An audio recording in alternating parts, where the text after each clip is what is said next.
प्यारे बच्चों, मैं वीरेंद्र कुमार सिंह, प्रवक्ता, राजकीय जुबली इंटर कॉलेज गोरखपुर। आज हम आपके लिए ले आए हैं दो सदिशों का सदिश गुणन भाग 2। इसके पहले भाग 1 के अंतर्गत आप दो सदिशों का अदिश गुणन, उसकी परिभाषा, उसके प्रगुण क्या होते हैं, ये भी आपने पढ़ा है और साथ ही साथ उस पर आपने आंकिक प्रश्नों को सॉल्व किया है।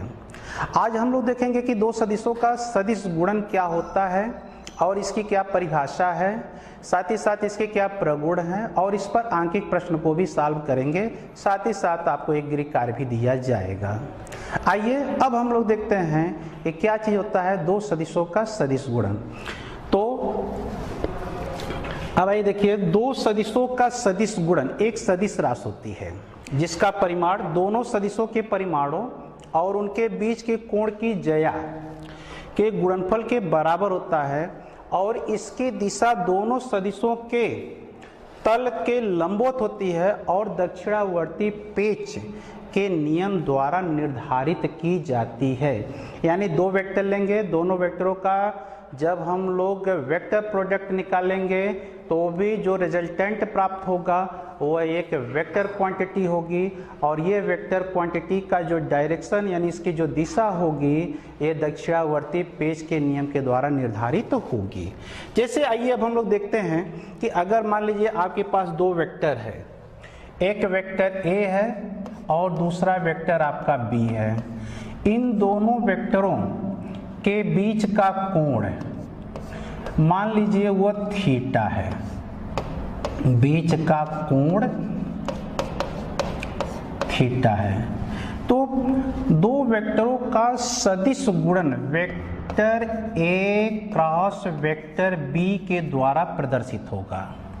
ये बराबर हो जाएगा इनके परिमाणों यानी AB, इनके बीच के कोण की ज्या यानी sign theta into unit vector n, जहां यूनिट वेक्टर n यह vector A cross vector B की दिशा में एकांक वेक्टर है, एकांक वेक्टर है। अब अगर आप इसका परिमाण निकालना चाहें तो परिमाण हो जाएगा कि vector A cross vector B का मॉड यानी mod of vector A cross B is equal to हो जाएगा AB साइन थीटा। क्योंकि आप लोग जानते हैं कि यूनिट वेक्टर का परिमाण एक होता है, 1 होता है, यानी mod of unit vector n is equal to 1। अब हम लोग इसकी दिशा निर्धारित करते हैं। तो vector A cross vector B की दिशा निर्धारित करने के लिए हम लोग ये देखते हैं कि दो नियम का प्रयोग करते हैं। यहाँ देखिए, vector A cross vector B की दिशा वेक्टर A और वेक्टर B के तल के लंबवत होगी और इसे दो नियमों द्वारा प्राप्त किया जाता है। तो पहला नियम है दक्षिणावर्त पेच का नियम। अब यहाँ पर क्या करिए, आप जो दो वेक्टर लिए हैं वेक्टर A और वेक्टर B, इनको एक समपाती यानी एक ही बिंदु से खींच लीजिए। ठीक, अब क्या करते हैं कि एक स्क्रू लेते हैं यानी एक पेंच लेंगे और उस पेंच का यहाँ पर जो आधार होता है जहाँ से हम स्क्रू ड्राइवर लगाते हैं उसे हम लोग क्या करते हैं कि यहाँ देखिए मिस प्रिंटिंग है, वेक्टर A और वेक्टर B होगा। तो दक्षिणावर्ती पेच का जो अक्ष है वेक्टर A तथा वेक्टर B के तल के लंबवत रखकर पेच के शीर्ष, जो ये शीर्ष देख रहे हैं आप, इस यच को A से B की ओर यानी छोटे कोण से आप घुमाएंगे तो छोटे कोण से घुमाने पर इस पेच का जो बिंदु P है जिस दिशा में बढ़ेगा वही vector A cross vector B की दिशा होगी। यानी इसको ड्राइवर से जब आप ऐसे छोटे कोण वेक्टर A से वेक्टर B की ओर घुमाएंगे तो जो इसकी दिशा होगी वही vector A cross vector B की दिशा होगी।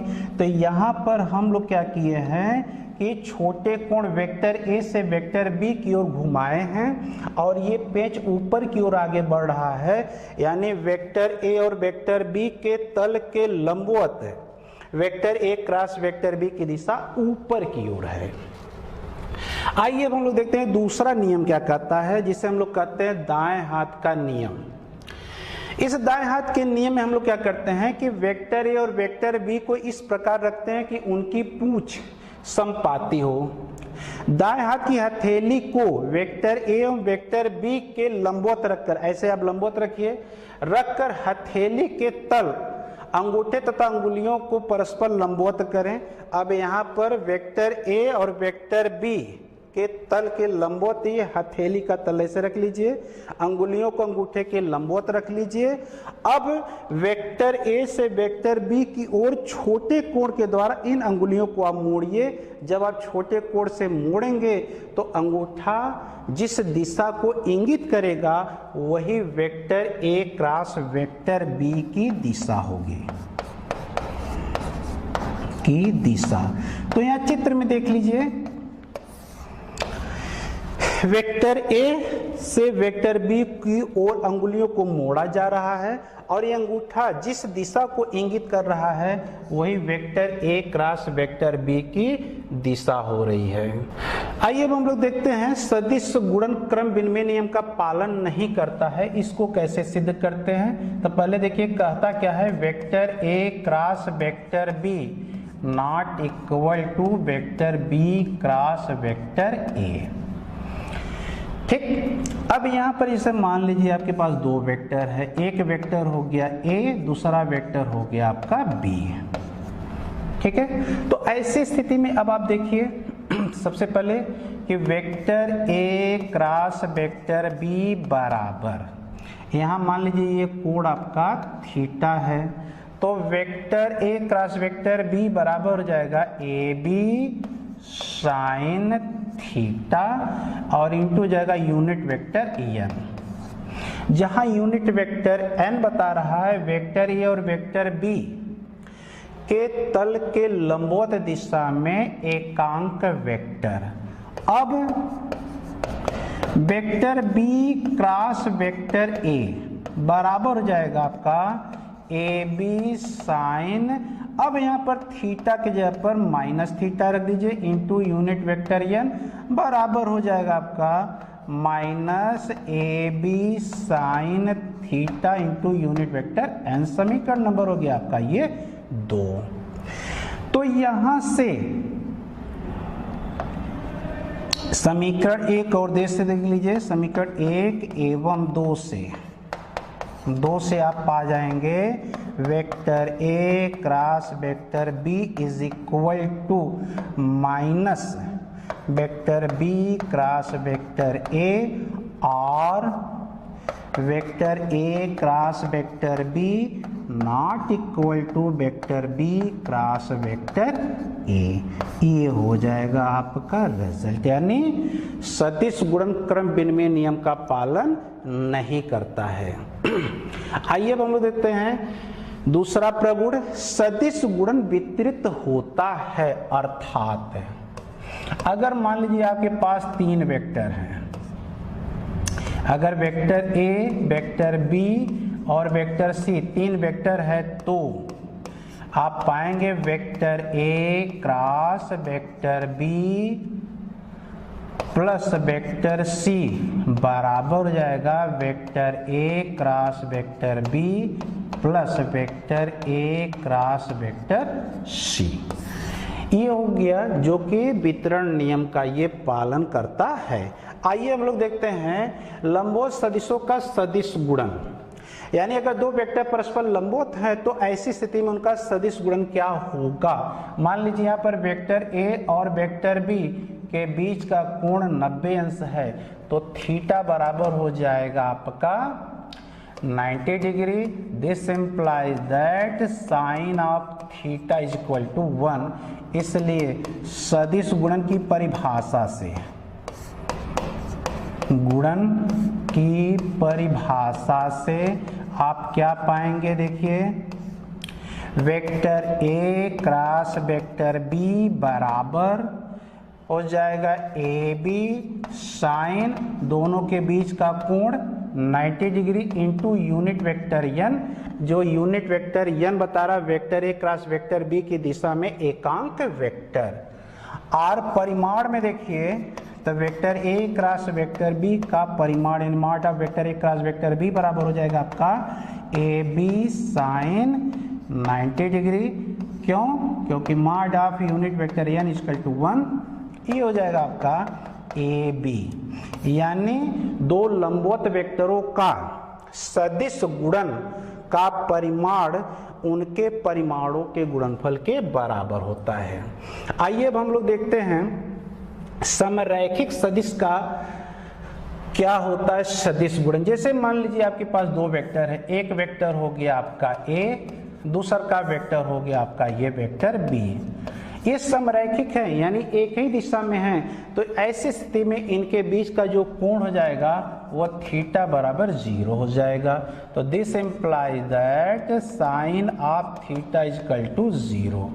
इसलिए vector A cross vector B बराबर हो जाएगा ए बी साइन 0 डिग्री, इनके बीच का कोण चूंकि 0 है, इंटू यूनिट वेक्टर एन बराबर हो जाएगा A B 0 unit vector N बराबर हो जाएगा 0 सदिश। यानी समरैखिक वेक्टरों का सदिश गुणन एक 0 सदिश होता है।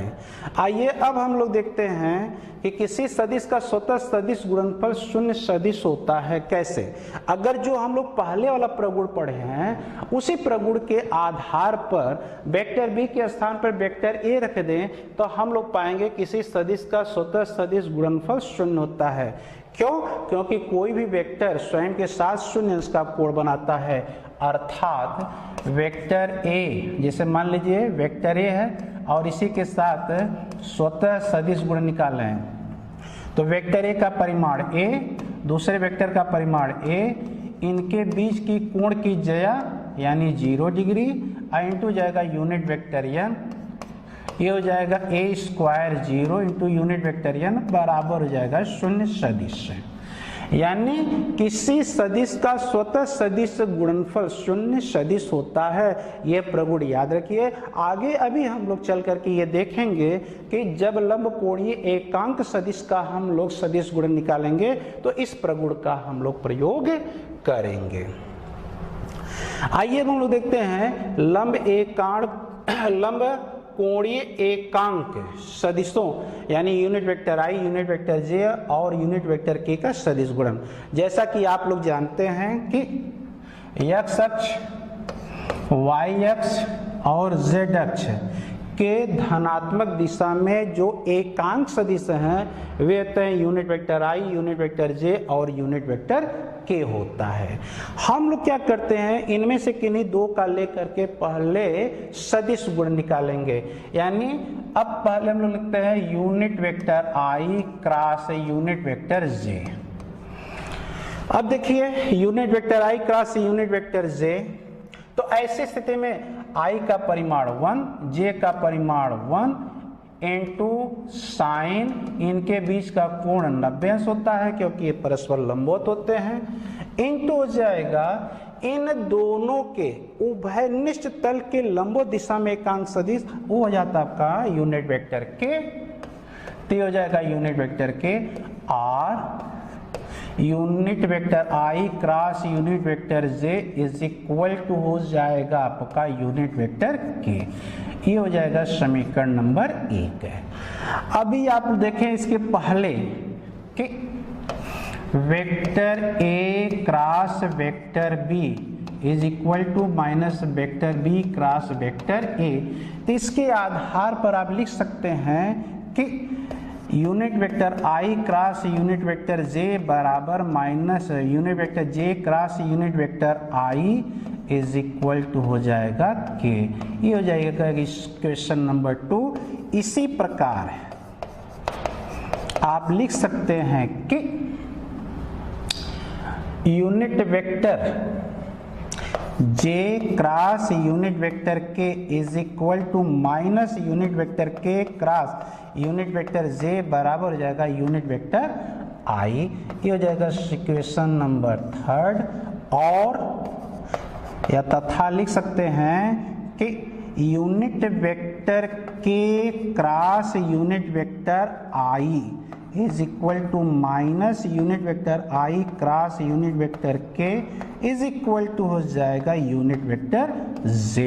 ये हो जाएगा इक्वेशन नंबर 4। इसको आप चाहे तो ऐसे भी याद रख सकते हैं, ये हो जाएगा आई, ये हो गया यूनिट वेक्टर जे और ये हो गया यूनिट वेक्टर के।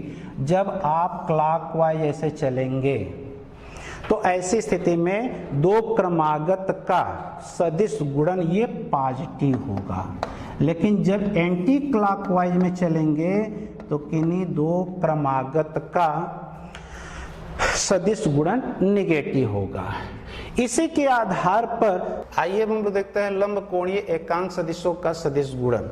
तो किसी लंब कोणीय एकांक सदिश यूनिट वेक्टर आई, यूनिट वेक्टर जे और यूनिट वेक्टर के का स्वतः सदिश गुणन देखेंगे। आप लोग पढ़ चुके हैं कि किसी सदिश का स्वतः सदिश गुणनफल 0 वेक्टर होता है। इसी के आधार पर आप पाएंगे कि unit vector I cross unit vector I is equal to 0 vector,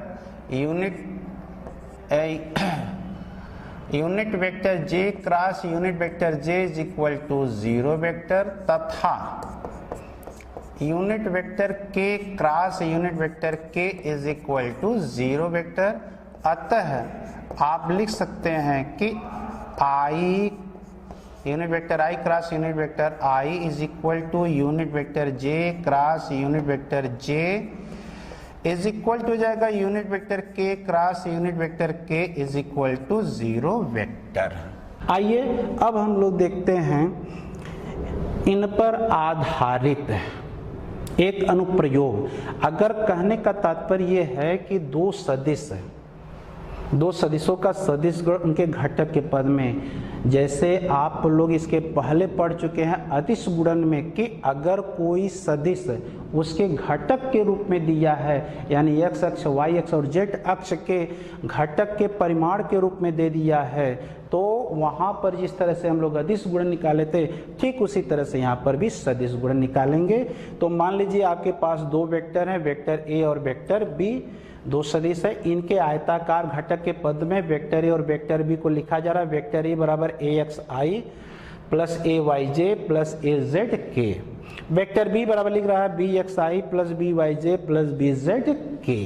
अब हम लोग क्या करते हैं कि निकालते हैं vector A cross vector B बराबर। तो सबसे पहले आप क्या करिए, वेक्टर ए का मान यहाँ से उठा लीजिए, तो ए x I plus a Y unit vector J plus a Z unit vector K, और ये हो जाएगा क्रॉस। अब वेक्टर बी का वैल्यू ये रख दीजिए, तो बी एक्स यूनिट वेक्टर आई plus B Y unit vector जे plus B Z unit vector के। अब क्या करिए, आप इसका पहला पद लीजिए, इसके तीनों पदों के साथ आप सदिश गुणन निकालिए, यानी cross product. A X B X I unit vector I cross unit vector I plus A X B Y unit vector I cross unit vector J plus A X B Z unit vector I cross unit vector के। अब इसका दूसरा पद लीजिए, इसके तीनों पदों के साथ निकालिए, प्लस हो जाएगा a y b x j cross i unit vector J cross unit vector I plus a y b Y unit vector J cross unit vector J plus a y b Z unit vector J cross unit vector के। अब इसका तीसरा पद लीजिए, इसके साथ cross product लगाइए, आप पाएंगे कि plus a z b x unit vector के cross unit vector I plus a z b Y unit vector के cross unit vector J plus a z b Z unit vector के cross unit vector के। अब इसके पहले जो आपको प्रगुण बताए गए हैं उन प्रगुणों का उपयोग करिए, जैसे I cross I is equal to J cross J is equal to K cross K is equal to हो जाएगा ये 0 के।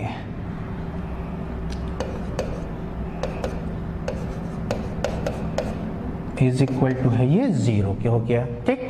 और साथ ही साथ अब यहाँ पर हम लोग देखेंगे, यहाँ एक फिगर बना लीजिए, इससे गलती होने के चांस कम जाते हैं। Unit vector I, unit vector J और यूनिट वेक्टर हो जाएगा K। अब यहाँ पर देखिए बराबर के नीचे बराबर लगाइए, I क्रॉस I ये 0 जगह तो पहला पद हो गया 0 plus AX BY I cross J, तो I cross J equal to हो जाएगा K, तो AX BY ये हो जाएगा आपका unit vector K plus AZ BZ I cross K, I cross K ये माइनस हो जाएगा माइनस J, तो ये हो जाएगा माइनस AX BZ ये हो जाएगा आपका J। अब यहाँ पर देखिए plus AY BX J cross I, J cross I minus आपके हो जाएगा आपका, तो AY BX ये हो जाएगा यूनिट वेक्टर K प्लस यहाँ पर आप पाएंगे AY BY इसकी वैल्यू हो जाएगा 0, तो यहाँ पर ये हो गया 0। AY BZ J cross K equal to I हो जाएगा, तो हो जाएगा प्लस AY BZ ये हो जाएगा आपका J cross K equal to हो जाएगा यूनिट वेक्टर I, ठीक। अब आते हैं हम लोग तीसरे पद पर, AZ BX unit vector K cross unit vector I, तो K cross I equal to J हो जाएगा, तो प्लस हो जाएगा AZ BX unit vector J, AZ BY K cross J equal to minus of I हो जाएगा, तो ये हो जाएगा आपका माइनस AZ BY और ये हो जाएगा K cross J equal to हो जाएगा माइनस I, तो यूनिट वेक्टर I यहाँ माइनस हो गया। अब प्लस थर्ड टर्म जो इसका हो जाएगा ये प्लस हो जाएगा आपका 0, ठीक। अगर आप इसको और सिंप्लीफाई करते हैं तो हमको एक सारणिक मिल जाता है और उसको हम लोग इस रूप में लिखते हैं कि vector A cross vector B is equal to यह हो जाएगा I J K AX AY AZ BX BY BZ। तो यहाँ पर एक सारणिक हो गया और ये सारणिक जो है आपका 3/3 यानी 3 यहाँ पर पंक्ति हैं और 3 यहाँ पर स्तंभ हैं। जब हम लोग इस सारणिक को तोड़ेंगे तो तोड़ने का इसका नियम होता है कि ये प्लस माइनस प्लस इस रूप में चलता है, तो जिस पंक्ति में और जिस स्तंभ में आई रहेगा उसको छोड़ देते हैं, बकिया 2 का गुणा निकाल लेते हैं। जिस पंक्ति और स्तंभ में जे होगा उसको हम लोग छोड़ देंगे। इसी तरह के लिए भी देख लेंगे और आपका देखा जाए तो इस तरह से आप एक सारणिक पाएंगे, यानी 2 वेक्टर जो कि उसके आयताकार घटक के रूप में दिए हैं उनका जब हम लोग क्रॉस प्रोडक्ट यानी सदिश गुणन निकालेंगे तो सदिश गुणन में आप पाएंगे कि वो एक सारणिक के रूप में लिख सकते हैं। आइए अब हम लोग देखते हैं सदिश गुणन के उदाहरण। सदिश गुणन के उदाहरण में सबसे पहले बल आघूर्ण है, ठीक है। मान लीजिए यहाँ कोई एक बिंदु P लिए है, उस बिंदु P पर हम लोग कोई बल F लगाए हैं और इस बल का जो क्रिया बिंदु है यानी क्रिया रेखा का जो ये क्रिया बिंदु मिल रहा है मूल बिंदु O के सापेक्ष इसका स्थित सदिश वेक्टर R है, ठीक। तो इस मूल बिंदु के सापेक्ष बल F का अगर हम लोग बल आघूर्ण निकालें तो वो हो जाता है vector tau equal to vector R cross vector F है। और वेक्टर टाउ की जो दिशा देखा जाए तो Z अक्ष के वो अनुदिश होगी, यानी जिस तल में आपका वेक्टर r है और वेक्टर f है, उसके लंबवत है और ये दक्षिणावर्ती पेच के नियम के द्वारा दिया गया है। आइए अब हम लोग इसका दूसरा उदाहरण देखते हैं। कोणीय संवेग। मान लीजिए कोई कण है जिसका द्रव्यमान स्मॉल m है और उसका वेग v है और वहां पर देखा जाए तो किसी समय वह बिंदु P पर है, ठीक है, और इस बिंदु P का मूल बिंदु O के सापेक्ष किसी सदिश वेक्टर R है। तो ऐसी स्थिति में इस रेखीय संवेग, जो रेखीय संवेग मिलेगा, रेखीय संवेग वेक्टर P बराबर m वेक्टर v हो जाएगा, ठीक। अब इस रेखीय संवेग का जब हम लोग आघूर्ण निकालते हैं तो हमको कोणीय संवेग J मिलता है। तो J बराबर होता है, यानी vector J is equal to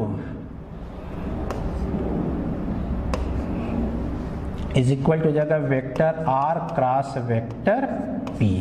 ये भी आपका एक कोणीय संवेग जो मिला, ये भी आपका सदिश गुणन का उदाहरण है। इसी तरह से अगर मान लीजिए कोई आवेश चुंबकीय क्षेत्र में गति कर रहा है तो चुंबकीय क्षेत्र पर में उस पर लगने वाला जो चुंबकीय बल है, ये F बराबर था Q vector V cross vector B। यह भी जो है आपका सदिश गुणन का उदाहरण है। तो इस तरह से अन्य उदाहरण भी हैं जिनको आप देख सकते हैं और आगे चल करके हम लोग इसी सदिश गुणन के आधार पर अगर मान लीजिए एक ही जगह पर वैद्युत क्षेत्र और चुंबकीय क्षेत्र दोनों हैं तो आवेश पर कुल कितना परिणामी बल होगा, इसकी भी गणना हम लोग करेंगे। आइए अब हम लोग देखते हैं एक आंकिक प्रश्न है। इस आंकिक प्रश्न में कह रहा है कि मूल बिंदु के सापेक्ष है, मूल बिंदु के परितः बल 7I + 3J - 5K का बल आघूर्ण ज्ञात कीजिए। बल जिस कण पर लगता उसका स्थित सदिश ये दिया है, ठीक है। अब यहाँ देखिए आप पा रहे हैं स्थित सदिश वेक्टर R बराबर, ये हल हम लोग कर रहे हैं इसका, R बराबर है I - J + K हो गया और वेक्टर F बराबर है आपका 7I + 3J - 5K हो गया। अब हम मान लीजिए अगर बल आघूर्ण टाउ है तो परिभाषा से देखे हैं कि vector tau equal to vector R cross vector F है।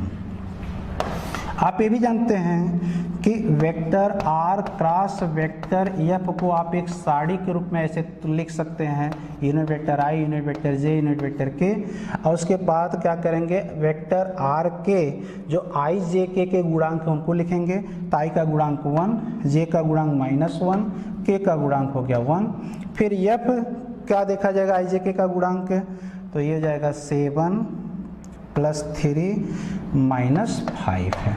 अब आप इसको तोड़ दीजिए, तो जब तोड़ेंगे तो आप पाएंगे, देखिए आप इसको छोड़ दीजिए, -1 - 5 का गुणा करेंगे हो जाएगा 5, इसका जब गुणा करेंगे हो जाएगा 3, तो ये हो जाएगा -3, ये हो जाएगा I - J। जिस स्तंभ में और जिस पंक्ति में J उसको छोड़ दीजिए, तो इसका यहाँ से गुणा करिएगा तो -5 हो जाएगा। अब फिर उसके बाद जो है 7 करिएगा तो माइनस हो जाएगा 7 + K यूनिट वेक्टर के, इसको आप छोड़ दीजिए, ऐसे छोड़ दीजिए तो 3 × 9 3 हो जाएगा। इसका इसमें गुणा करेंगे तो -7, तो माइनस से प्लस हो जाएगा 7 इज इक्वल टू हो जाएगा 2I और ये +12J और ये हो जाएगा आपका +10K। इस तरह से देखा जाए कि vector tau is equal to हो जाएगा आपका 2I + 12J unit vector J plus 10 unit vector K। तो ये बता देगा आपका उस बल का आघूर्ण। तो इस तरह से आप आंकिक प्रश्न को सॉल्व कर लीजिए, ठीक। अब मान लीजिए, आइए हम आपको गृह कार्य देते हैं।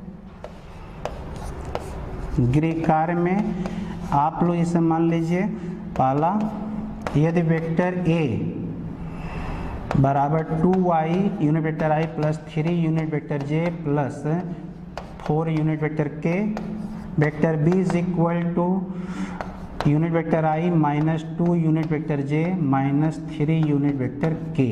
यह है तो आप vector a cross vector b की वैल्यू निकाल लीजिए, पहला देख लीजिए। दूसरा निकाल लीजिए vector b cross vector a की वैल्यू क्या होगी, ठीक। और यदि यही देखा जाए तो दूसरे में आप लोग वेक्टर a एवं वेक्टर b के बीच का कोण ज्ञात कीजिए, कोण ज्ञात कीजिए। तो बच्चों ये था आज के लिए। आगे आशा करते हैं कि आपको आज के पढ़ाए गए तथ्य भली बात समझ में आए होंगे और आप इसका अध्ययन करिए। आगे जब हम लोग प्रोजेक्टाइल मोशन यानी प्रक्षेप गति पढ़ेंगे तो हम इसका उपयोग और अच्छी तरह से करेंगे। आज के लिए बस इतना ही, धन्यवाद।